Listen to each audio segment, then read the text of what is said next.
Hello friends, आज हम लोग बात करेंगे the reasons behind the success of IVF. Hello friends, I am doctor Shraddha Chakiyar from Shraddha IVF and maternity, Pikna Pahari, Patna 4। आज हम लोग डिस्कस करेंगे वो सारे एडवांस्ड रीजन जिनसे आईवीएफ का सक्सेस रेट बढ़ता है। एक कपल आईवीएफ के लिए बुक तो करा लेते हैं, लेकिन उनके मन में बहुत सारे क्वेरीज होते हैं। क्या उनका आईवीएफ सक्सेसफुल होगा कि नहीं? तो इसमें बहुत सारे पैरामीटर्स होते हैं जो इम्पोर्टेंट होता है।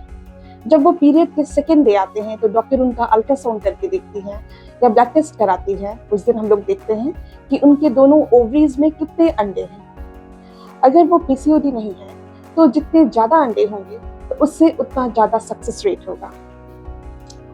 उसके बाद डिपेंड करता है हस्बैंड का सीमेन पैरामीटर कैसा है। अगर हस्बैंड का सीमेन पैरामीटर ठीक है तो इससे भी सक्सेस रेट बढ़ता है, बशर्ते दोनों में कोई जेनेटिक प्रॉब्लम नहीं है। उसके बाद जब इंजेक्शंस पड़ते हैं उसके बाद दिन आता है ओवम पिकअप का।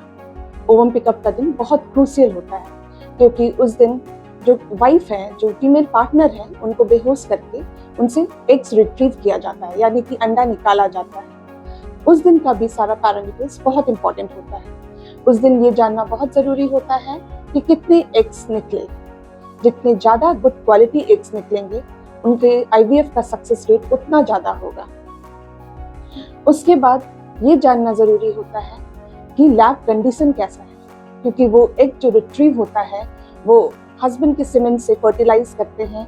वो उस लैब कंडीशन का बहुत इंपॉर्टेंस है, यानी कि लैब हर तरह से स्टेराइल होना चाहिए।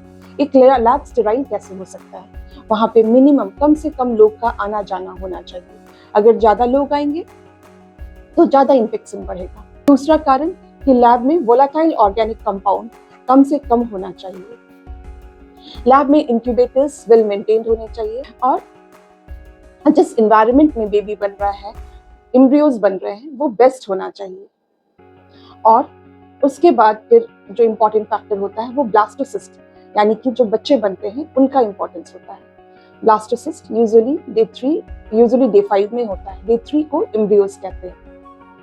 जितने ज्यादा ब्लास्टोसिस्ट बनते हैं आईवीएफ का सक्सेस रेट उतना अच्छा होता है। जितने टॉप ग्रेड के ब्लास्टोसिस्ट बनते हैं आईवीएफ का सक्सेस रेट उतना अच्छा होता है। तो फ्रेंड्स, मैंने बताया वो सारे कारण जिस पे आईवीएफ का सक्सेस रेट डिपेंड करता है।